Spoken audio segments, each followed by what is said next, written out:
Good morning students. Today we will discuss about human respiratory system. आज हम human respiratory system के बारे में पढ़ेंगे कि ह्यूमन रेस्पिरेटरी सिस्टम के मेन ऑर्गन कौन कौन से होती हैं, इन ऑर्गन का क्या फंक्शन होता है। तो हमें सबसे पहले इसके लिए पता होना चाहिए कि जो मेन ऑर्गन कौन सा है, मेन इंटरनल ऑर्गन, जिसके अंदर ऑक्सीजन एब्जॉर्ब की जाती है और कार्बन डाइऑक्साइड बाहर निकाली जाती है, वो उनका नाम होता है लंग्स। ये लंग्स 2 होते हैं हमारी बॉडी में। लंग्स का कलर कैसा होता है, लाइट पिंक कलर के होते हैं। तो हम इधर पर देखेंगे पूरे रेस्पिरेटरी सिस्टम को। सबसे पहले जब एयर इनटेक होती है तो कहाँ जाती है, नॉस्ट्रिल में जाती है। ये नेसल पैसेज है जिससे होकर एयर कहाँ पर जाती है, हमारी बॉडी के अंदर जाती है। तो जैसे ही नॉस्ट्रिल में एयर जाएगी, नॉस्ट्रिल में छोटे छोटे हेयर प्रेजेंट होते हैं। ये हेयर क्या करते हैं, ये हेयर एयर को फिल्टर करने का काम करते हैं।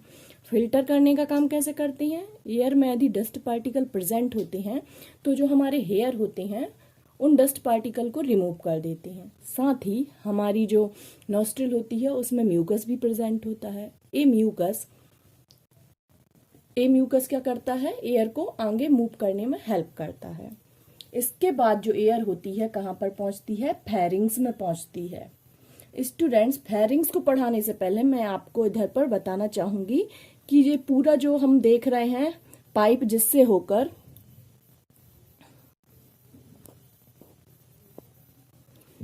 होकर एयर ट्रैकिया और ट्रैकिया से लंग्स में जा रही है, इस पाइप के पीछे साइड क्या होता है, फूड पाइप होता है।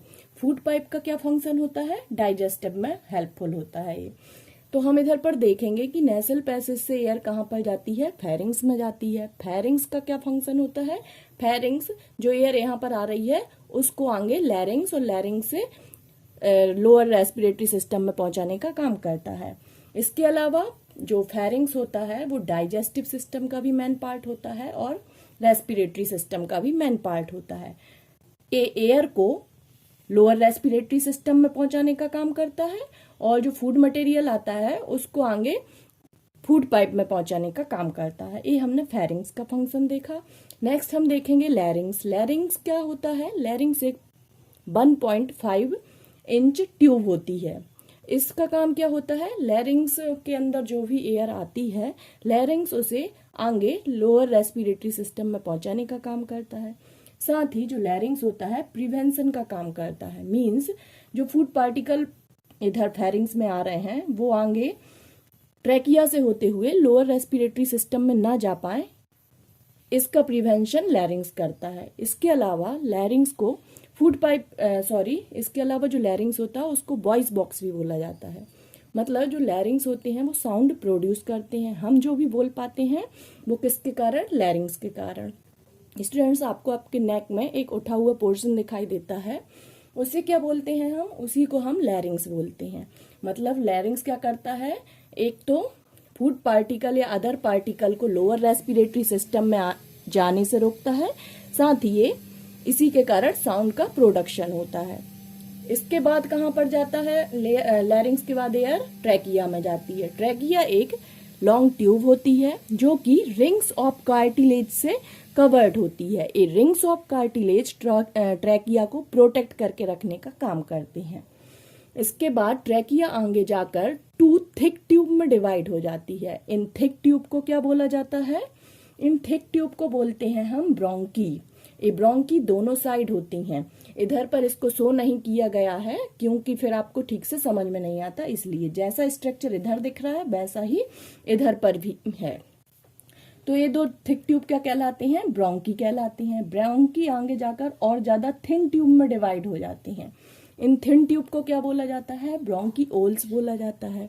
ब्रोंकीओल्स आगे जाके और ज्यादा थिन ट्यूब में डिवाइड हो जाती हैं। इन थिन ट्यूब को जो ब्रोंकीओल्स होते हैं आगे जाकर बलून लाइक स्ट्रक्चर बनाती हैं। इस बलून लाइक स्ट्रक्चर को क्या बोला जाता है, एल्ब्यूली बोला जाता है। एल्ब्यूली या एल्ब्यूलर सेक बोला जाता है। एल्ब्यूलर सेक में या एल्ब्यूली में ब्लड वेसल्स का नेटवर्क फैला होता है। तो इसके अलावा क्या बताया गया है इधर पर कि एयर कहाँ पर आ गई है, अब एल्ब्यूलर सेक में आ गई है। तो जैसे ही एयर इन लंग्स में आती है तो हमारे जो रिब्स हैं, रिब्स लिफ्ट होने लगती है, मतलब ऊपर की ओर उठने लगती हैं, जिसके कारण हमारे लंग्स फूल जाती हैं, चेस्ट कैविटी फूल जाती है।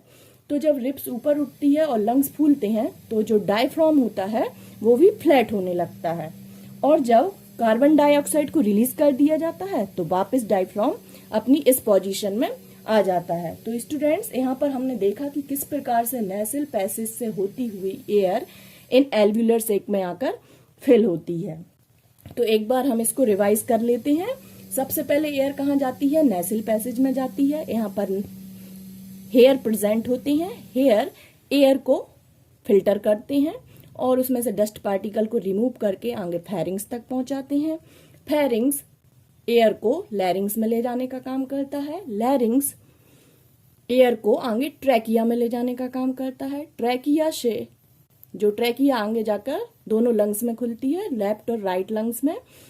इन लंग्स में जब खुलती है तो एयर और ज्यादा थिन ट्यूब में डिवाइड हो जाती है। ये ब्रोंकी ब्रोंकी जब थिन ट्यूब में डिवाइड हो जाती है तो इन थिन ट्यूब को क्या बोलते हैं? ब्रोंकियोल्स बोलते हैं। ब्रोंकियोल्स बैलून लाइक स्ट्रक्चर बना रहा है, इसको क्या बोला जाता है? एल्ब्यूली बोला जाता है। एल्ब्यूली जो होती है उसमें ब्लड वेसल्स का नेटवर्क फैला होता है।